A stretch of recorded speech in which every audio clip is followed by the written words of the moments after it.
First of all, thank you so much to SAGES for giving us the privilege to present our work here, and a special thank you to the SAGES Grants Committee for graciously allowing us to actually finish the study when we went well over our planned study period of time. I'd also like to acknowledge Dr. Carbonell for the ORREO moniker. Couldn't have come up with that one myself. These are our disclosures. Both myself and Dr. Carbonell have done some consulting work and speaking for Intuitive. They did not have any role in study design, analysis, or this presentation or manuscript development. We did receive a SAGES grant for this work. As you've already seen today, wound morbidity remains a significant factor in postoperative morbidity for open ventral hernia repair. A lot of this can be mitigated with a laparoscopic approach, but there's been some growing dissatisfaction with the standard laparoscopic bridging intraperitoneal mesh repair. Pseudo-recurrence or bulging, the potential complications of intraperitoneal mesh have all led to a little bit of a backlash there. That concurrent finding is that there's been a big resurgence of the Reeve-Stopa approach, an open retromuscular repair, and the advent of the transversus abdominis release and abdominal wall reconstruction. Once the robotic platform was more widely available, we began to use it for recreating some of these complex open dissections and abdominal wall reconstructions. And what we really wanted to know is whether this minimally invasive and robotic abdominal wall reconstruction can improve our clinical outcomes. The first large study looking at this was a retrospective propensity score matched analysis from the AHSQC, where we matched 222 open and 111 robotic retromuscular hernia repairs. We did show some decrease in surgical site infection, but not quite significant, and our length of stay was significantly shorter. A more recent review and meta-analysis included 6 retrospective studies, a little bit higher numbers as you can see here. Still did not show a significant difference in rate of SSI, a little bit lower rate of surgical site occurrence, or SSO, with robotic TAR. No difference in intervention for the SSOs. A little bit lower risk of systemic complications, and still showed a shorter length of stay with a robotic approach. The length of stay has been the most consistent finding across studies, and that has been shown to be lower with a robotic approach. Our hypothesis for this study is that robotic retromuscular ventral hernia repair would result in a lower risk of postoperative morbidity. We designed a single-center parallel randomized control trial. We included adult patients with larger hernias between 7 and 15 centimeters that were clean or clean contaminated and had at least one of the following comorbidities: COPD, diabetes, obesity, or an active smoker. We specifically chose a higher risk group with larger hernias, believing that this would be the group most likely to benefit from this approach. We excluded smaller hernias, very large hernias that we didn't expect to be able to close robotically, contaminated or dirty operations, or patients without associated comorbidity. Our primary endpoint was a composite clinical outcome.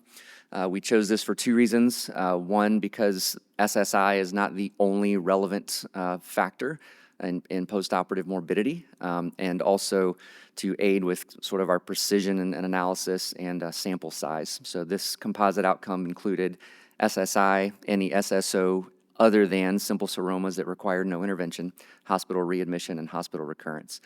Our secondary endpoints were analysis of each of the individual variables of our composite outcome, SSO or SSI requiring procedural intervention, operative time, patient-reported outcomes, and cost.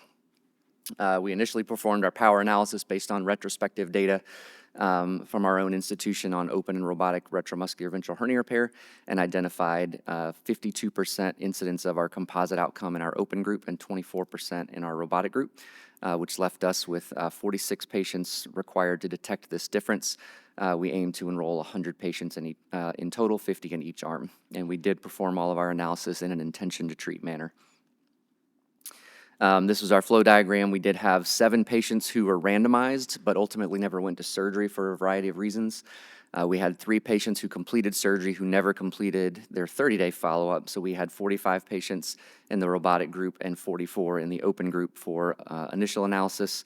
And we had 24 patients who were ultimately lost to follow-up. So we had 32 and 30 who completed their 2-year analysis. We did not see any significant difference between patients in age, gender, comorbidities, or ASA classification. The majority of our operative characteristics were quite similar incidence of incisional versus primary ventral hernia. We did have a couple of protocol deviations in which a peristomal hernia was included. Similar numbers of recurrent hernias. We did have a little bit of a difference in prior mesh present at the time of the operation, which was more common in the open group, and it's not on this slide, but we had a slightly larger hernia width in the open group, 10 centimeters versus 8 centimeters. Our primary composite outcome demonstrated no difference between open and robotic hernia repair. This was a little bit of a surprising finding to us, quite honestly, but this is what the data shows. So individual outcomes here, we looked at all SSOs and all SSIs, which showed no difference between robotic and open repair. We did not see any difference in reoperations, did not see any difference in cost. We did see a difference in length of stay, a shorter length of stay with robotic repair compared to open, consistent with other literature, and we did see a longer operative time in the robotic group. Patient-reported outcomes, these slides are a little bit busy, I apologize, so I'll try to sum it up as best I can.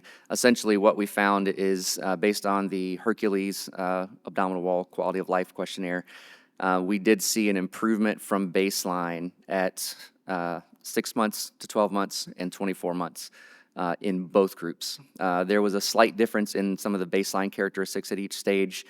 There was a little bit greater difference at different stages, but overall there was an improvement in all groups and no meaningful significant difference between the two groups at any time point. Pain scores showed a similar trend, overall improvement in pain from baseline through 1 year and 2 years. There was a slightly worse pain in the robotic group compared to the open group at the 30-day follow-up, which was also slightly worse than their baseline, but at all of their time points, these were similar and improved throughout the study.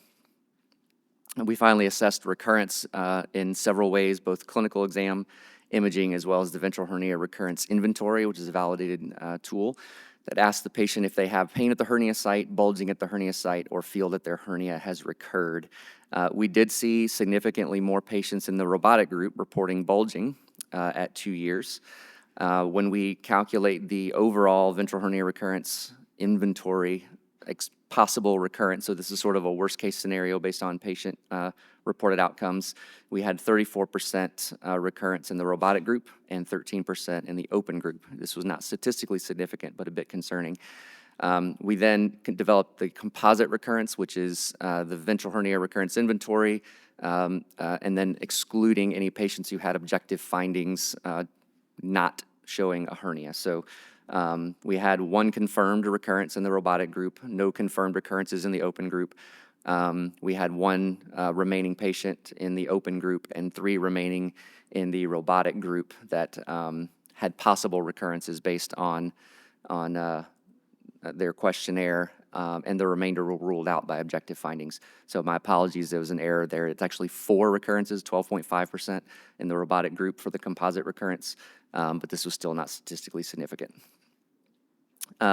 Overall, there were some limitations to the study that I think are important to bring out. The use of a composite outcome is not novel across all medical literature, but it is somewhat novel in surgery.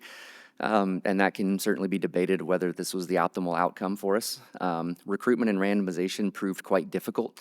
The study took a good bit longer than we expected it to take, and we had roughly equal numbers of patients who did not want to randomize either because they specifically wanted an open or specifically wanted a robotic repair. That was a bit of a surprising finding to us as well. Overall, our follow-up was not as good as we hoped, 62% 2-year follow-up, which did bring our numbers down less than our intended for appropriate power. So we were ultimately a bit underpowered for our 2-year composite outcome. And then we did have a slight change in our technique over the course of the study. I don't believe that affected the overall clinical outcome. The end result was the same, but we did have slightly fewer TARs in the ETEP robotic group compared to the initial group. In summary, this is the first randomized control trial comparing open and robotic ventral hernia repair. We clearly show a decrease in length of stay with a robotic approach compared to the open approach, which is consistent with the majority of the published literature. There was no difference in our composite clinical outcome and no major differences in our secondary outcomes, again, other than length of stay and operative time. So thank you so much for being here. Sorry, I forgot my own conclusion. There's no significant difference in the clinical outcome. I do think this still confirms that the robotic approach is safe and feasible and can be used and is one option in the armamentarium for hernia repair. So thank you so much.